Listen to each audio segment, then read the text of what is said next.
ministrações, expressando o entendimento, a interpretação desse texto. Mas nunca vai ser difícil falar de alguém que amamos, porque existe sempre um detalhe nessa pessoa que ninguém percebeu. Existe sempre algo nessa pessoa que alguém não viu. Eu amo o Senhor Jesus profundamente. Amo profundamente. Esse salmo de número 24, ele foi pregado todos esses dias e todas as histórias, tudo aquilo que foi colocado condizem com aquilo que o texto ensina. Nós ouvimos falar da Arca da Aliança, da entrada em Jerusalém. Nós vimos paralelos entre o Salmo de número 24 e o Apocalipse, capítulo de número 5. Também condizem. Nós ouvimos a citação do capítulo 28 do Evangelho de Mateus, que também condiz com a passagem. E sempre que nós falamos de algo grande, de alguém grande, da ação poderosa de Deus, nós vamos encontrar sempre Jesus inserido nisso. Ele está sempre no contexto, porque Jesus é a misericórdia de Deus manifestada aos homens. Jesus é a forma que Deus encontrou de chegar perto do homem, de falar com o homem. Jesus é a forma que Deus encontrou de abraçar o homem, porque com a sua grandeza e o seu poder o homem jamais suportaria. E o desejo de Deus foi realizado em Cristo Jesus. E Jesus, mesmo quando foi aos céus, ele deixou o Espírito Santo e ele inaugurou a igreja que Ítalo pregou. E através da igreja, o Espírito Santo abraça cada um de nós. Porque quando você abraça alguém que está cheio do Espírito Santo, quando você abraça alguém que serve a Deus, você está abraçando o Espírito Santo que está nele. E você está tendo um contato direto com o Senhor Deus. Este salmo, queridos, ele conta de maneira espiritual a trajetória do Senhor Jesus. E quando nós começamos a ler, nós percebemos primeiro que o salmista, ele não deixa espaços ou opções, que ele não deixa vácuos e nem lacunas, para que a pessoa saiba de quem ele está falando. Na introdução da leitura, ele deixa bem claro quem é a pessoa que ele está apresentando. E ele começa falando da grandeza de Deus. Ele fala de um Deus criador, mas não é um Deus que criou parcialmente. É um Deus que todas as coisas que existem vieram por causa da sua palavra.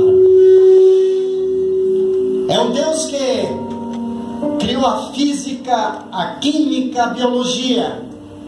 E todos os mestres que se levantarem para tentar explicar o universo, explicar as coisas que existem, eles vão retroagir até um certo ponto e vão ter que admitirem que existe uma matéria inicial e essa matéria foi criada por Deus.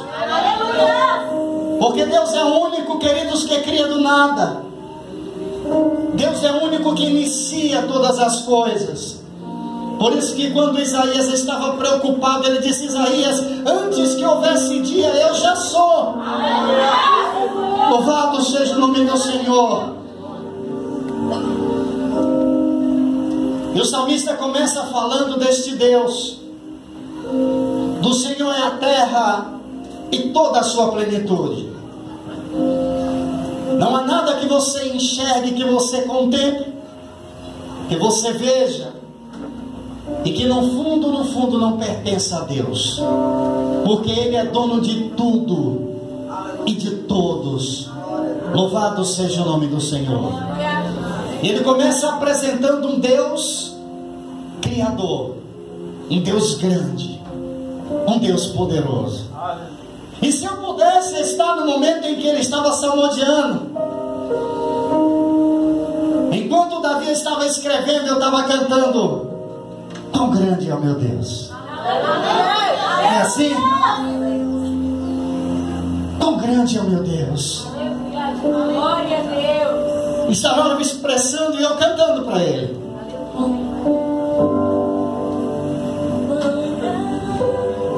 Oh meu Deus, cantarei quão grande é o meu Deus, e todos hão de ver quão grande é o meu Deus.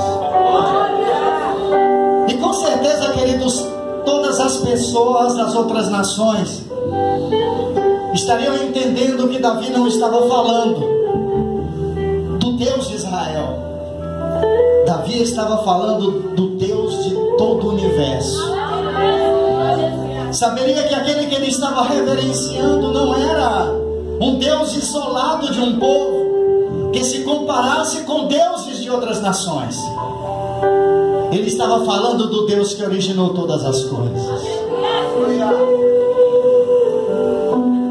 Em seguida, Davi ele começa a falar a respeito daqueles que pertencem a Deus, aqueles que são de Deus. Queridos, como eu me sinto de Deus, sabe? Como eu me sinto de Deus. Eu não consigo enxergar nada em minha vida ou na minha existência que não tenha como dono, que não tenha uma escritura lavrada em nome do Senhor Jesus. Um dia, aproximadamente 20 anos atrás, eu orei e eu falei assim: Senhor, eu quero te entregar aquilo que foi dado ao homem, o livre-arbítrio. Eu oro agora, Senhor, diante dos demônios, dos anjos e de todo mundo que me ouve no mundo espiritual.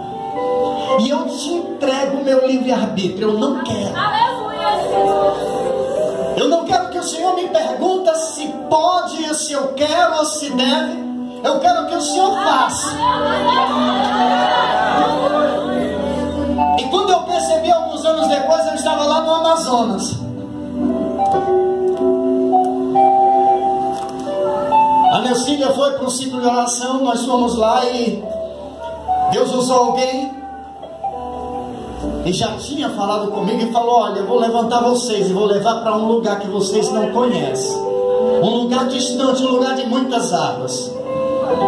E eu com 3 filhos pequenos, a Karine não cresceu ainda, mas vai crescer. Depois dessa aniversário a gente vai olhar, vai crescer. E seu Moisés me ligou e falou: Rui, eu preciso de você lá no Amazonas. Pense e me dê a resposta. Eu falei: eu vou. Ele disse: não entendi, como é? Eu falei: eu vou. Quantos filhos você tem? 3. Ele disse: mas eu vou. E ele não entendia nada.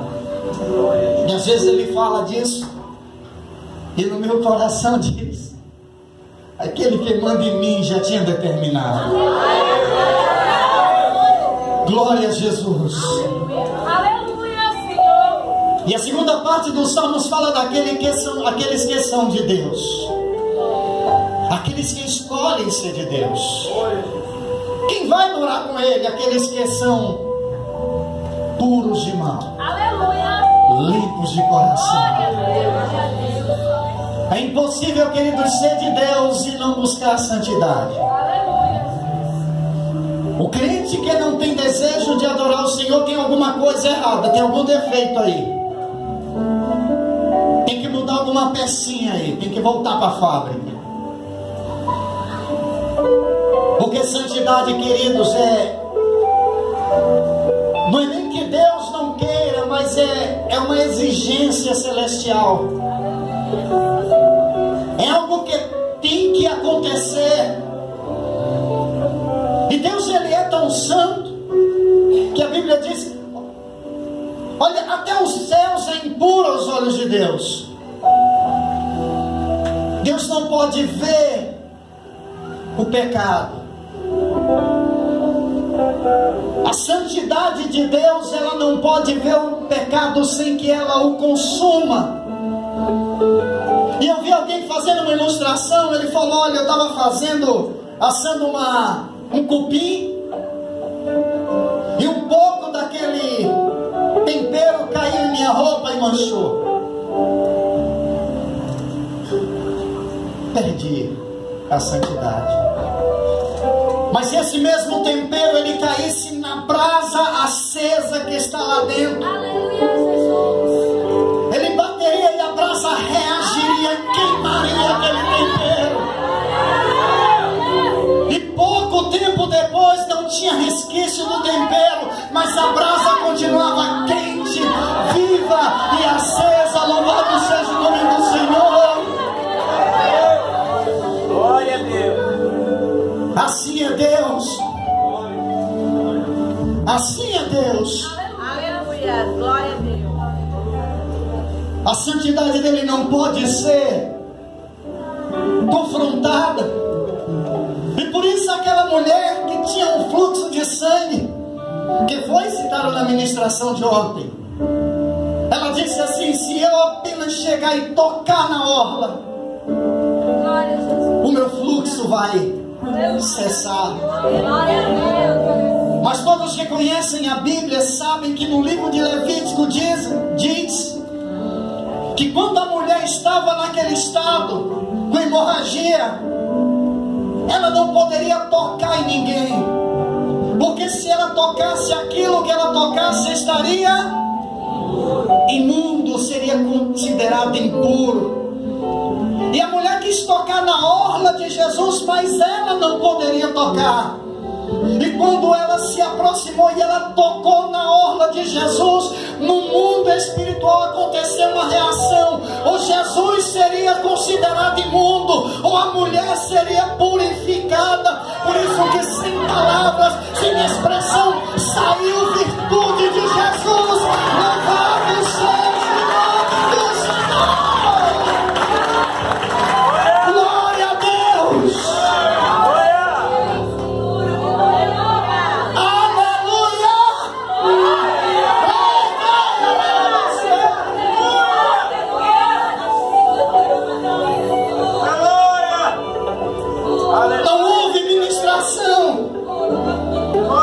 Jesus disse: alguém me tocou porque eu senti que saiu virtude de mim.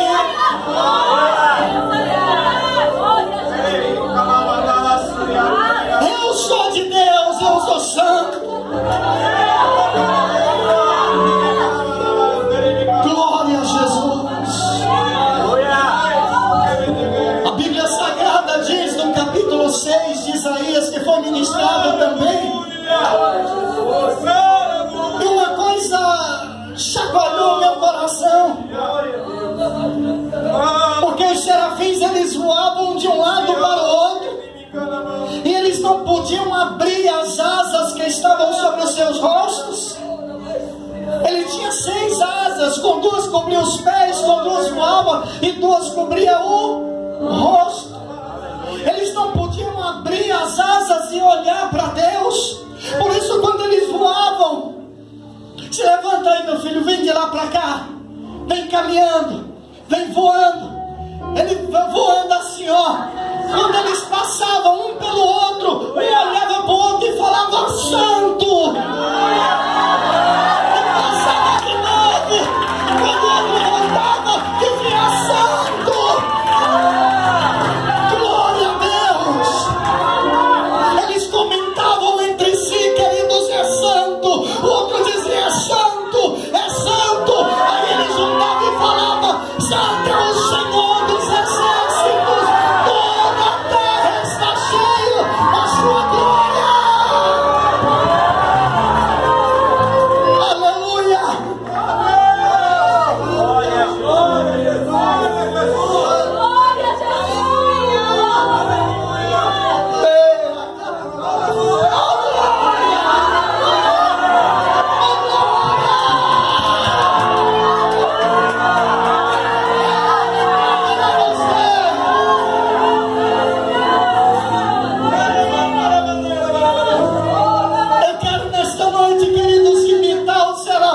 feliz. Eu quero que você fique de pé. Não terminei a mensagem ainda, mas eu quero que você diga para o irmão do seu lado: santo. Aí ele responde: santo. Aí o outro diz: santo. Vai, fala aí, ó, a pessoa do seu lado: santo, santo.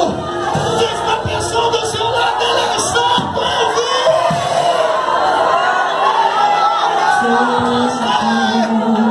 Eu vi, ele é santo. Eu vi.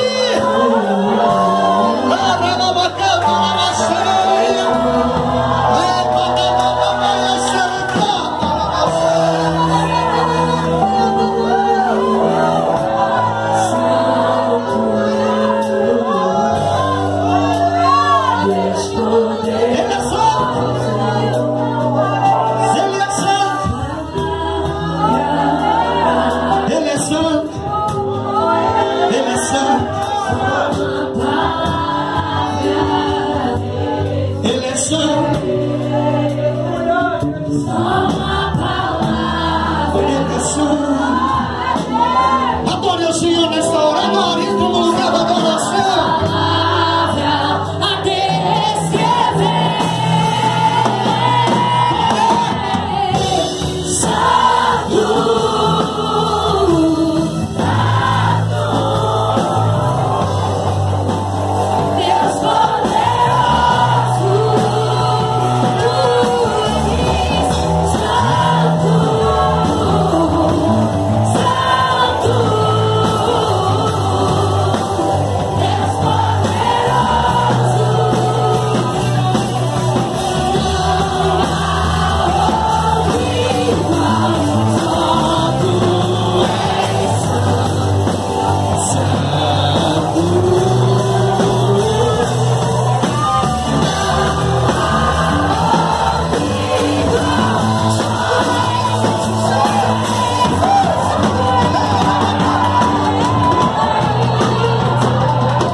Eu te adoro.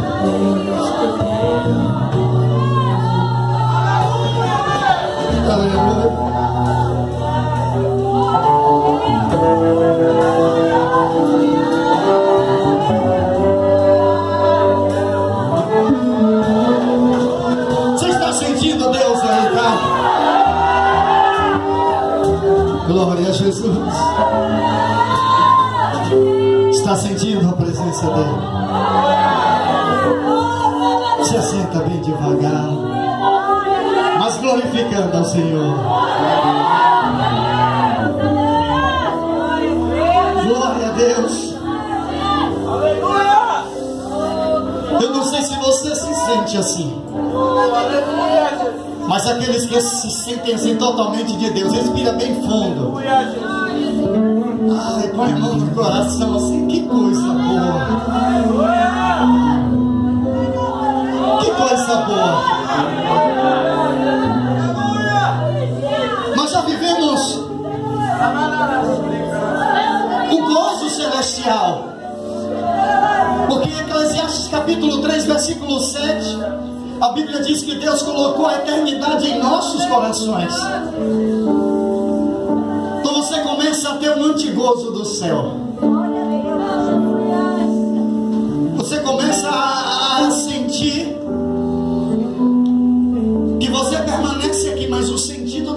vida já mudou, já foi, ó, há muito tempo.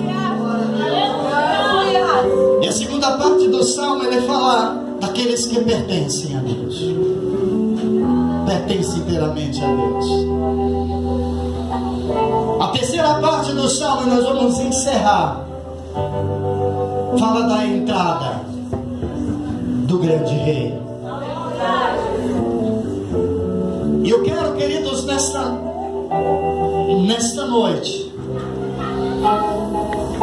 fazer menção não só das diversas entradas que foram aqui ministradas, mas ligar uma fase à outra dessas três repartições desse salmo. Sempre que um rei ele voltava de uma batalha, ele era aclamado pelo povo. Sendo vitorioso, esse rei ele era aclamado pelo povo.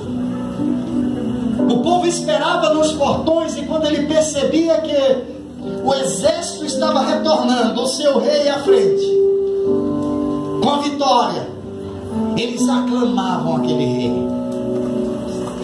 Nós enxergamos isso em diversas batalhas, inclusive o motivo dos ciúmes de Saul, quando as mulheres cantavam.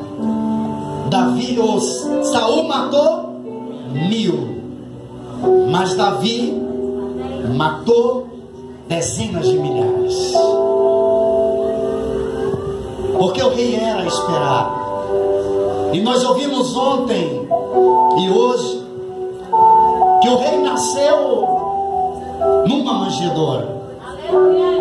E quando o rei nasceu, os anjos, o coral celestial, ele cantou glórias a Deus nas alturas, boa vontade para com os homens. E o exército, o coral, ele se recolheu e nunca mais cantou. Esse coral estava em expectativa e não cantou mais nos céus, porque Jesus é a coisa mais preciosa que tem lá. Jesus realizou a sua obra, e ele, como homem, ele sofreu e morreu numa cruz. A trajetória do seu sofrimento, do seu flagelo, nós encontramos na Bíblia de uma maneira uma expressão tão forte, que ele diz: nenhuma beleza havia nele. Nós não víamos nenhuma beleza nele para que o desejássemos. Nós tínhamos ele como ferido de Deus e oprimido. Olhavam para Jesus como alguém que não tinha mais essa expressão. Jesus morreu, e Jesus ressuscitou ao terceiro dia. A Bíblia Sagrada diz que ele apareceu às mulheres e depois aos apóstolos, aos outros discípulos que se acrescentaram. E Jesus estava ainda embora ressuscitado, o seu corpo ainda marcado. Os homens encontraram Jesus no caminho de Emaús. Discípulos não conheceram. Maria encontrou Jesus depois lá no sepulcro, e chorando disse, pensando o seu jardineiro: onde puseste o corpo do meu Senhor? Só reconheceram quando Jesus falou, porque embora por fora Jesus fosse carne, por dentro ele sempre foi Deus.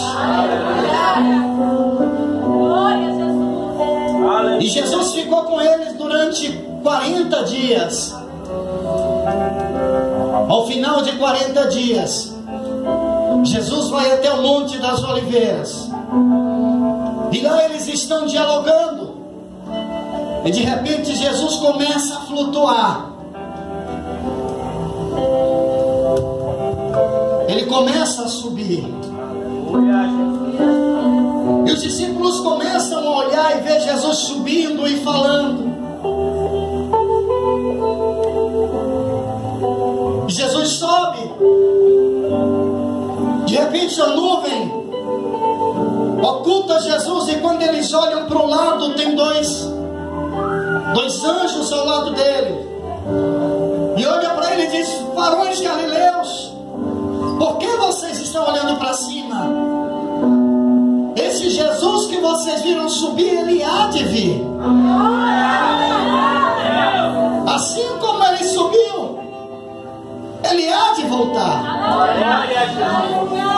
Aqueles anjos, eles saem, desaparecem ali do lado dos discípulos e acompanham Jesus. Jesus vai subindo. Se você ler lá no livro do Evangelho de Lucas, você vai ver que ele comeu peixe, ele tomou mel, portanto ele ainda era carne e osso.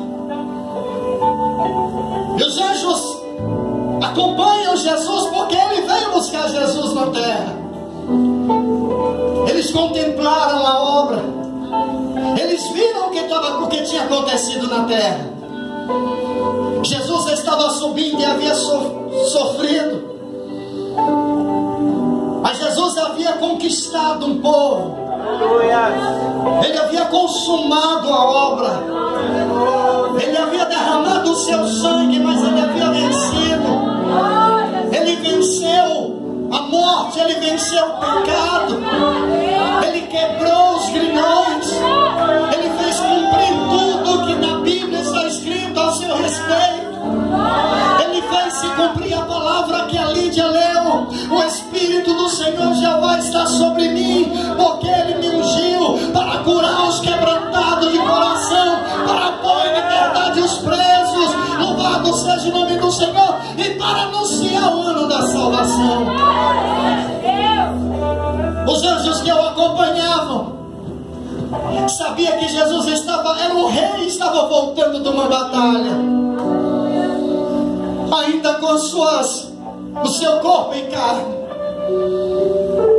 E eles acompanham Jesus.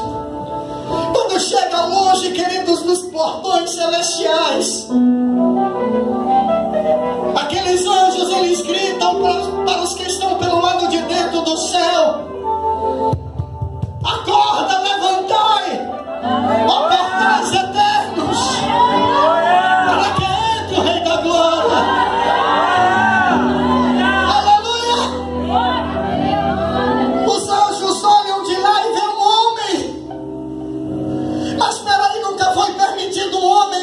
Céu. Quem é esse Rei da Glória?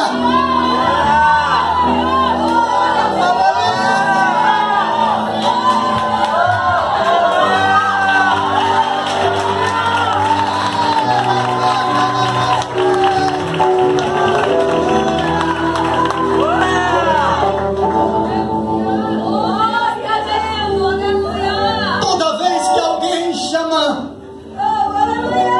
usa um adjetivo no nome de Deus, é por algo que ele faz. Tem lá: Deus proverá, porque ele proveu o cordeiro. Tem lá: Deus dá paz, porque ele nos dá paz. Jeová, Chamar, Jirei e tantos outros.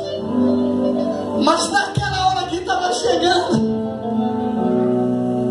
era o Sabaoth, era o Senhor dos Exércitos. Quem é esse Rei da Glória? Aí os dois anjos gritam: é o Senhor dos Exércitos.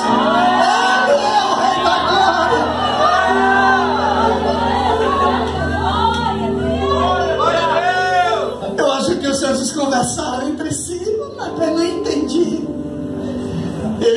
mais perto e gritam de novo: levantai, ó portais eternos, para que entre o Rei da Glória.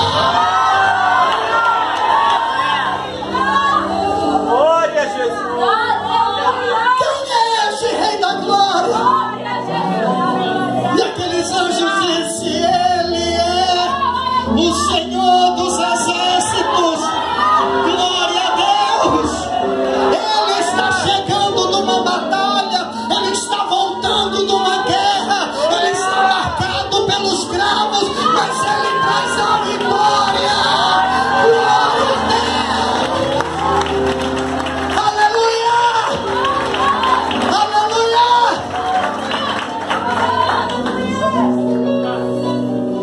Glória a Deus. Glória a Deus. Faz aqui um portal, faz aqui vocês, ó. Vai um portalzinho, vem, filha, faz aqui pra mim, você, vem. Fique de um lado ali, vai.